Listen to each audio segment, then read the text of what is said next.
Hey guys, welcome to FoneArena.com's YouTube channel, and this is the Samsung Galaxy Grand 2. The Galaxy Grand 2 is the successor to the original Samsung Galaxy Grand Duos, which was launched more than a year ago and was a huge hit.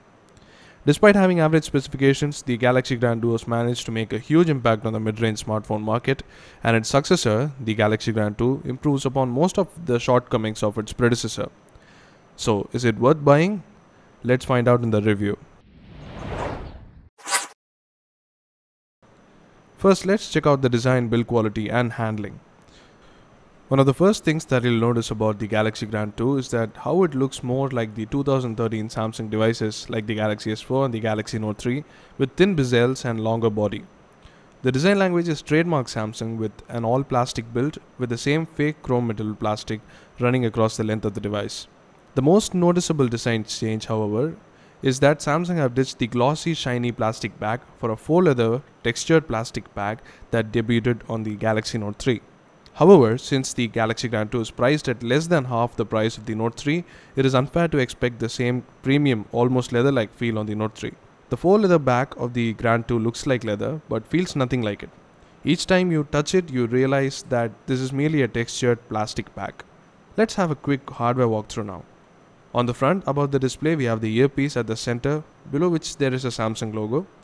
To the right of the earpiece, we have the proximity and ambient light sensors, and to the right of the sensor combination, we have the 1.9 megapixel front-facing camera. To the bottom right of the front camera, we have the Duos branding, indicating that the Galaxy Grand 2 is very much a dual SIM smartphone. Below the display, we have the typical Samsung layout with the physical home button at the center and flanked by two capacitive keys on either side. The home button is surrounded by a chrome metal material and the capacitive buttons remain hidden unless needed. On the right side of the device, we just have the power lock switch.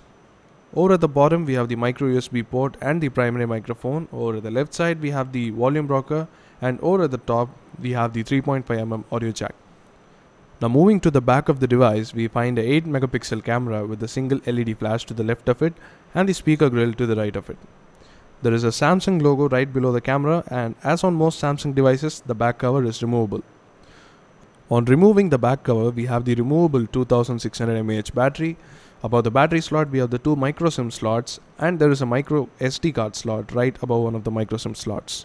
In terms of handling, people with small hands may find it a little tough to handle the phone with one hand, but it is quite comfortable for two-handed usage. Overall, the Galaxy Grand 2 has a better than its class build quality and handles quite well. Moving on to the display, the Samsung Galaxy Grand 2 comes with a 720p HD 5.25-inch TFT display with a pixel density of 280 ppi.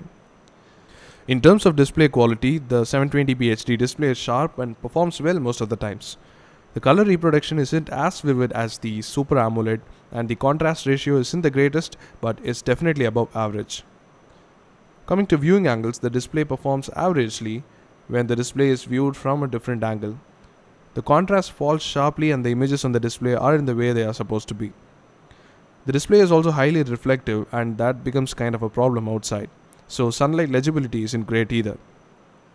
Overall, the display on the Grand 2 is a huge improvement over the Grand Duos, but still it has a long way to go. But when you bring in the price factor, it is a well above average display.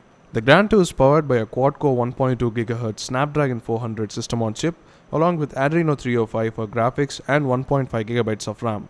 The internal storage is pegged at 8 GB, out of which around 5.7 GB is user accessible. Coming to performance, the Galaxy Grand 2 is quite good. Being powered by a quad-core processor and sufficient RAM, the device handles most of the everyday tasks quite quickly. But smooth performance isn't the case always, because at times the heavy and bloated TouchWiz UI drastically reduces the performance and you feel that you have to wait for quite some time for an app to open. Overall, the performance is quite good, but with occasional lags and jitters, mainly because of Samsung's resource-heavy TouchWiz. In terms of gaming performance though, the Galaxy Grand 2 performed reasonably well, with it handling most of the games quite well. But when it came to HD games, it did handle them well, but there was some occasional lag. Now onto the camera, the Galaxy Grand 2 comes with an 8 megapixel camera on the back and a 1.9 megapixel camera on the front. It can also record 1080p videos from the rear camera and 720p videos from the front camera. It has the same camera application from the 2013 Galaxy devices like the S4, the Mega series and the Note 3. It comes with quite a few shooting modes that includes auto, beauty face, best photo, continuous shot, best phase HDR mode and night mode. In terms of camera quality though, the images are quite good. The colors are really nice, a little oversaturated on occasions though, but the details are very good. The Grand 2 runs on Android 4.3 overlaid by the latest TouchWiz UI. Among the many features and gimmicks of the Samsung TouchWiz UI, some of the more notable ones are multi-window and pop-up video player. Since the device runs on 4.3, you can use multiple lock screen widgets, but since the device is big and can be tough for one-handed usage, Samsung has given the appropriate software features where the screen scales itself for one-handed usage.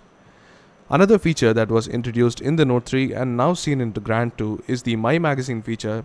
This is more or less Flipboard with a different name. You can access the My Magazine by swiping up from the bottom of the screen. This opens up a Flipboard-like app that brings curated information from the internet as well as from within the phone. The Galaxy Grand 2 is a dual SIM phone. So like any other Samsung dual SIM phone, it also comes with the smart dual SIM feature that allows incoming calls on the second SIM even if you are on call through the first SIM. That aside, we did find that the Grand 2 lacks NFC and Miracast, but you do have the DLNA feature for at least some wireless streaming support. Moving to the battery department, the Grand 2 comes with a 2600 mAh removable lithium-ion battery. The battery life of the phone is quite good, and for normal usage it will definitely last a day even if you are using two SIMs. Even for above average, just below heavy usage, it will almost last you a day. While watching videos at full brightness, we were able to get nearly 7 hours of battery life. Overall, the Galaxy Grand 2 is definitely the phone to get if you are looking for a higher mid-range smartphone from Samsung. It combines performance and features in the right mixture, but we feel it is priced slightly on the higher side. To summarize it better, you can take a look at the pros and cons of this device. And that's about it for our video review. Do check out the full review, the links are in the description below. We hope you enjoyed this video. If you did, do hit the like button and do subscribe to our channel for more videos like these. Thanks for watching and let us know what you think in the comment section below.